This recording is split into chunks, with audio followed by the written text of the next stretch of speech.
it's also a very lonely journey because it's you against the disease. Right. And when I read, because I follow a lot of Instagram cancer pages, I relate to that loneliness. That loneliness, you know, when you shower in the morning, you see yourself without any hair. No, you see yourself ugly, in the sense, and there's nobody in the house.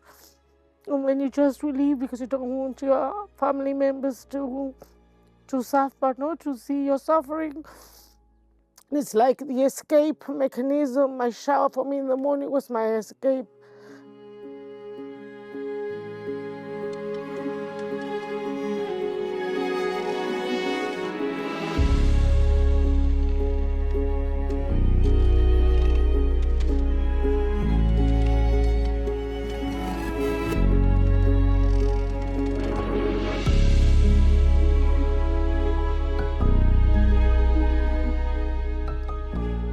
Breast cancer is unfortunately a leading cancer in Gibraltar.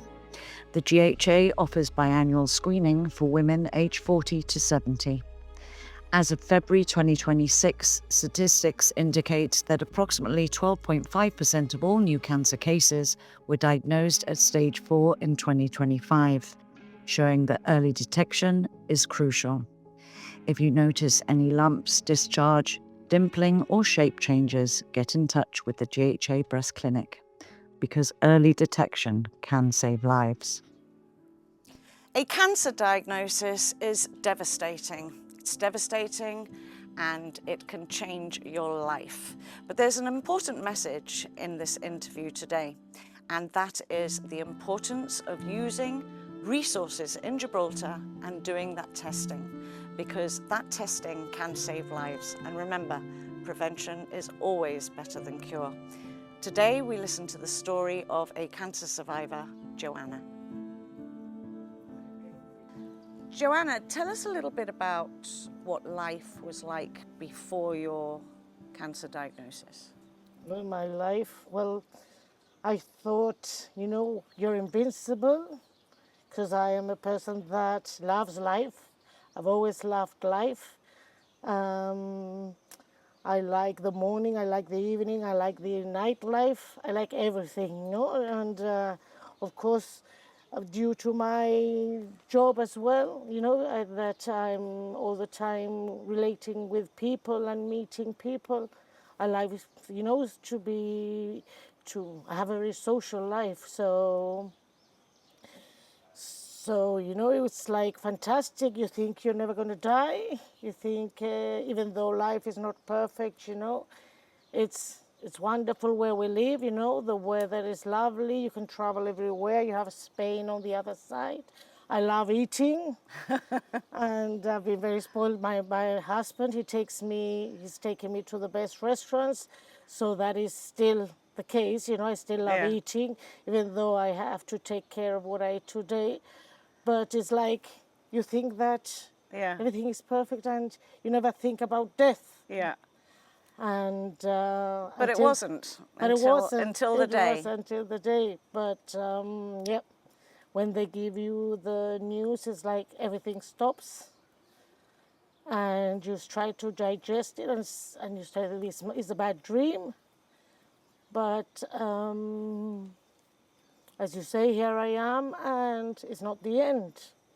So, you know, to anybody that is being recently diagnosed or is going through treatment at the moment, that to what I say is that look at me, I'm still here. I'm still smiling, I'm still dining and whining, not so much partying anymore because I still don't have the energy, but I think that's a bit my fault because I don't do much exercise. Right. And I think that if I did a bit more exercise, I think I would get better, but I still haven't got to that stage. Let's rewind to the actual diagnosis, because it's a really important story there. I want you to break it down for me because it had very much to do with a mammogram. And that is really, really crucial in the story and the message you're trying to portray, using resources in the GHA, because prevention is better than cure. So what happened that day? Well, I was due for a normal routine mammogram every 2 years. I was 50, and it was in December, and I went to my routine mammogram, which, you know, internally it's important to get into the system because I found out that many people are not registered with the mammogram, and my story is really, if I can help any woman to put the name down to be on the list to have a routine mammogram, you know, all this effort has been worthwhile because my colleagues at work, I remember, advised me to go into the mammogram list. Yeah. And this was a routine mammogram, and of course I was perfect. I was feeling well. You know, I had just come from a holiday, for a lovely holiday, 3 weeks holiday, and then suddenly they called me back. They called me back, and I will remember I was with my beautician, and when they called me that I needed to go back to a scan, I don't know, I started crying. I said, oh my God, something is wrong. I just thought something is wrong. But I just felt it, you know, when they called me and they told me to go to another mammogram to check because I had to call them. They said they didn't even tell me it was a mammogram, and I called back the number. They said yes, it's because, you know, we need to do it again. And when I did it again, they did it with contrast, Right. and they found out that I had 3 tumors in both my breasts. In both the breasts? Yes, I had 1 tumor in my right and 2 tumors in my left. One had gone to the lymph node. And then, of course, they take you to the scanner and they do the biopsy to test. Although I think they know quite clearly that it's malignant because, you know, the cancer cells, you can see that they have like legs A as shape to them, yeah. And already knew by the face of the nurse that there was no good. And What was going through your head at that moment when they're doing the biopsy? It's very scary. It's very scary because I hardly had gone to the doctor before. I didn't even have a Because you were always routine. healthy and Always healthy, yes. I never thought, you know, I hardly went to the doctor. I didn't have a GP or anything. So for me, it was like, this can't be happening. And then when I got my results, it was a very aggressive cancer, triple negative. And because in my family there's a lot of cancer, they wanted to test me for the BRCA1 gene, which coincidentally I was going to do because my auntie, Tere Peralta, had she died of cancer a few years ago, but she did her BRCA testing in London. Right. And she wanted me to do it, but because it was in London, you know, you're busy with your life, work, children, it was very, you know, it was very more cumbersome. But then I had met with another relative, Pia Isola, who had messaged me and told me, Joanna, you can now have the testing in Gibraltar. Come, I give you my papers, and if you want to, it would be nice for you and your sisters to do the testing. So I think I had met her in September, October, and I agreed to do the testing. And already by December, I had cancer, and didn't have to do. I had to do the testing later, but I already had cancer. So I think another message is if there is a BRCA mutation in the family and it's known, I also recommend, you know, family members, especially women, to have it done. It's a very simple blood test that you can do locally, and of course you can use that as prevention. Right.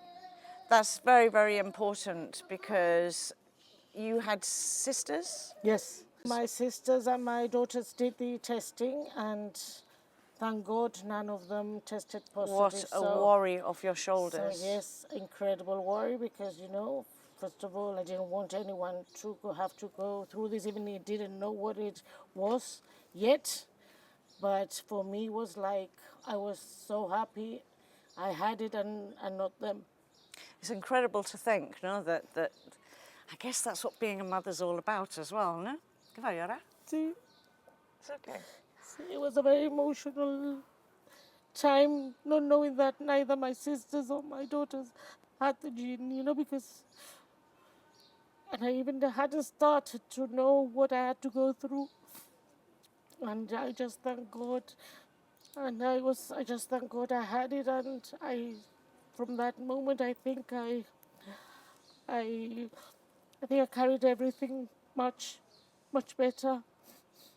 And that is so admirable, because what you're saying there, Joanna, is that selflessly, as long as your sisters and your daughters didn't have the gene, you were going to face this battle on your own. You'd find the strength somehow. Pero Yes. era tú, Sí, y no ella. claro. And Sí. that gave you some comfort, which Yes, is of course. incredible. Yes, and strength. Strength, and I said I can do this, and I'm going to get through this as best as I can, Yeah. with a smile in my face, and also with God in my heart, because I'm also very religious, and I just trusted in Him, and just took a day at a time.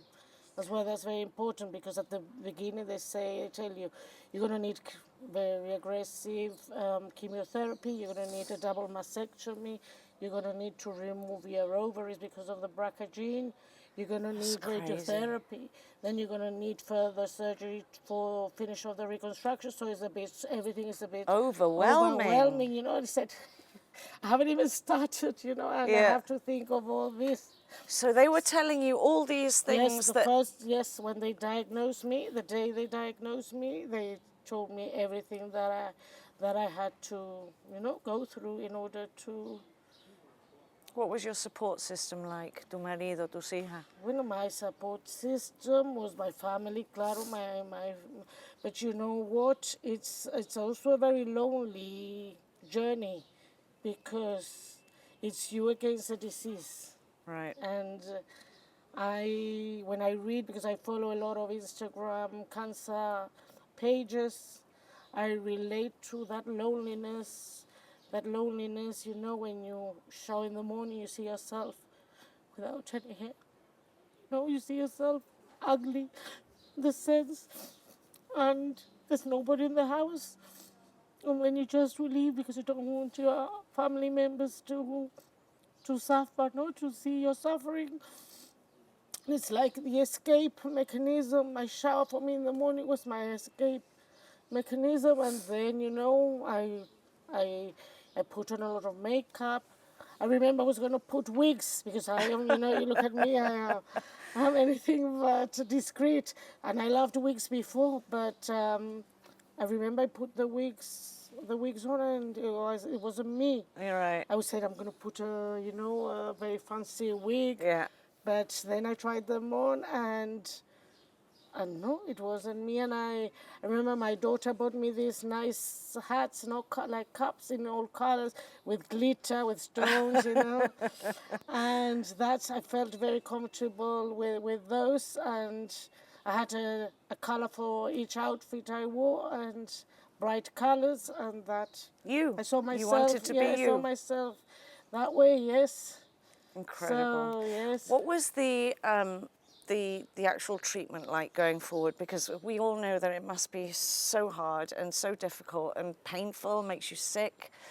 Well, the thing is that, to be honest, because I also have a mechanism to block things out, I remember I was very scared, and when they put, I remember the red devil in, which is a really strong red color, you think, oh my God, this is going to kill me, and it's probably going to kill the cancer, but it's also going to kill every other part of my body.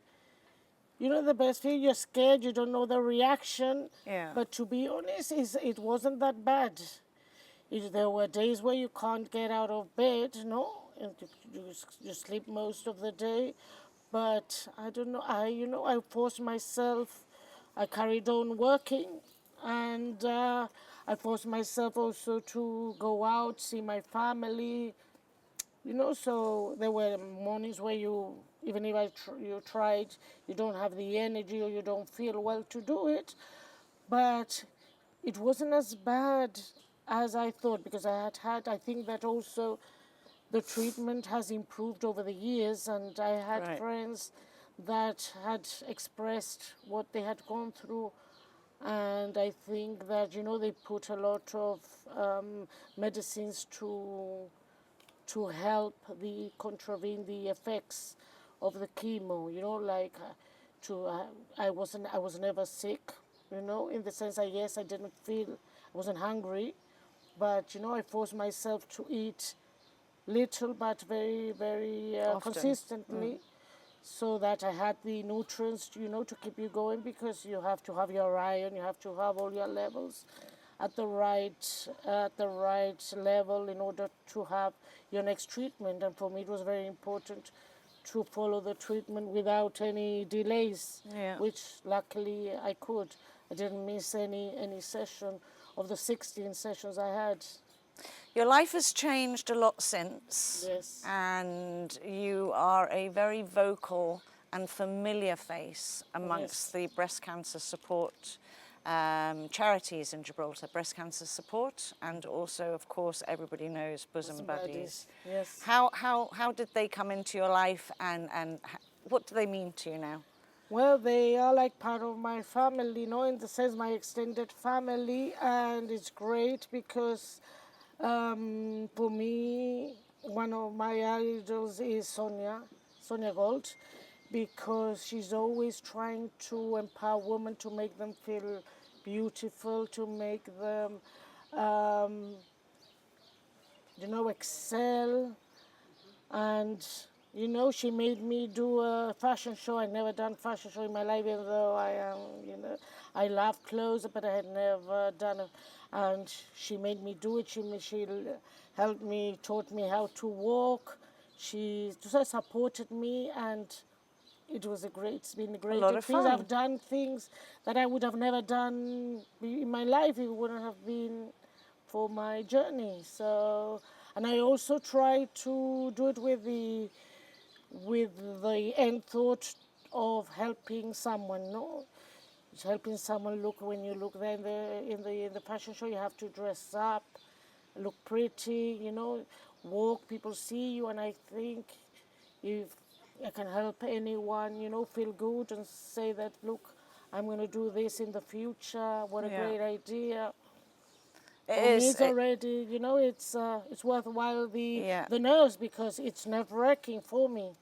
But you're surrounded by like-minded women that have gone through very similar journeys, so that must be a Yes, support in of that how you course, share.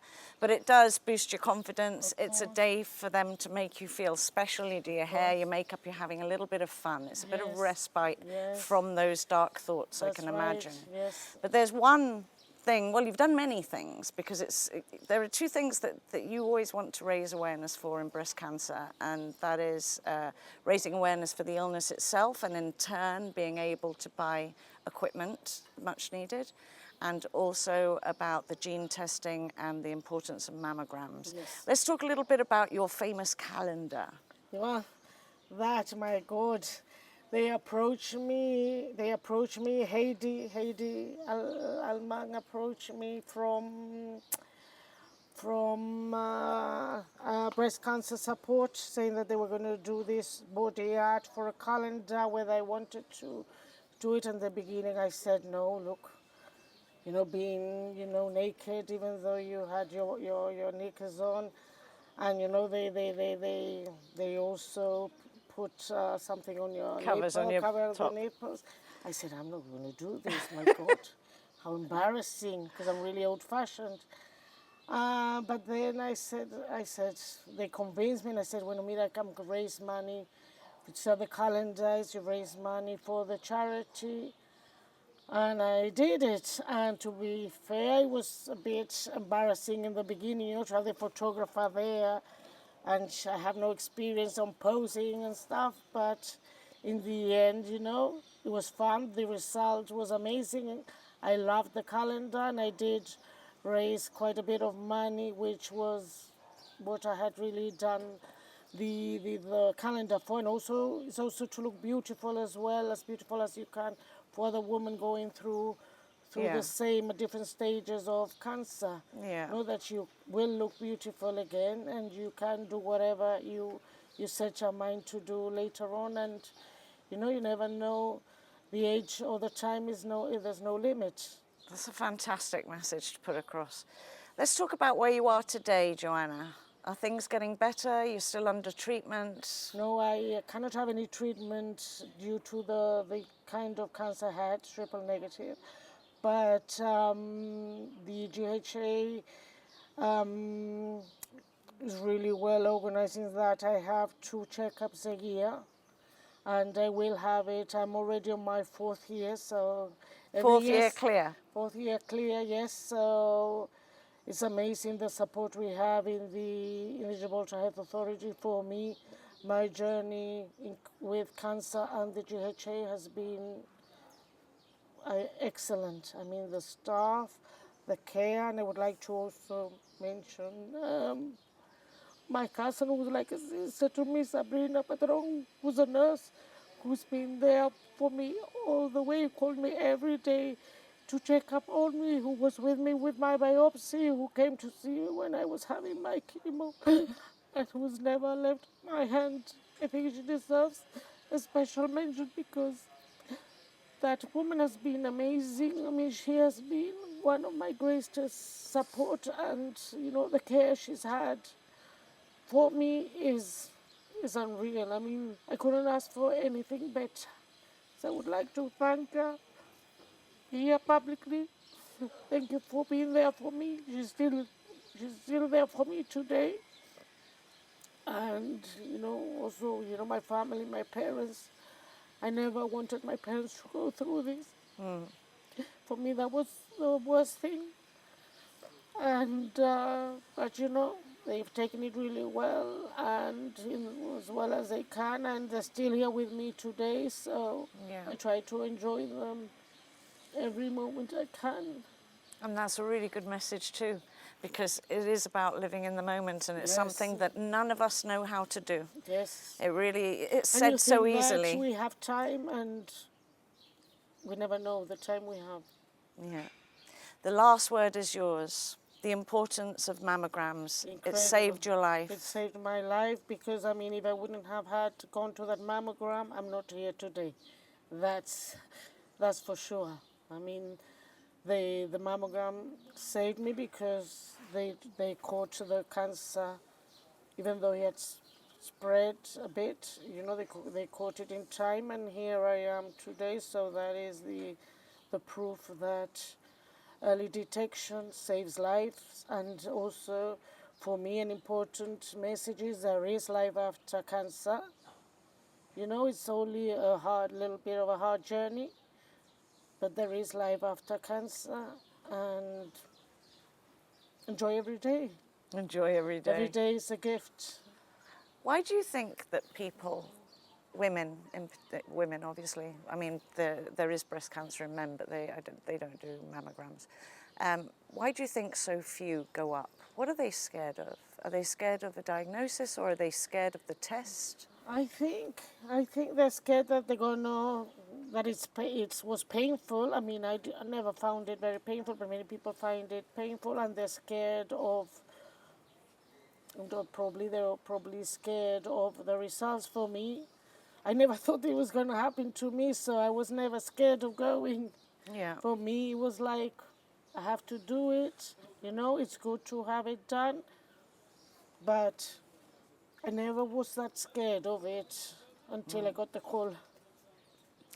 Where are you going to be in 5 years' time, Joanna? What do you want to do with your life now that has And in 5 years' changed? time, I would love to have slow mornings. That would be, you know, do whatever it is that I really like. You know, like walks in the beach, travel with my husband, be a grandmother, enjoy my grandchildren, enjoy my family, and just enjoy everything I can. Enjoy every little thing. It hasn't got to be big. Live life to the fullest. To the fullest, and live in the moment.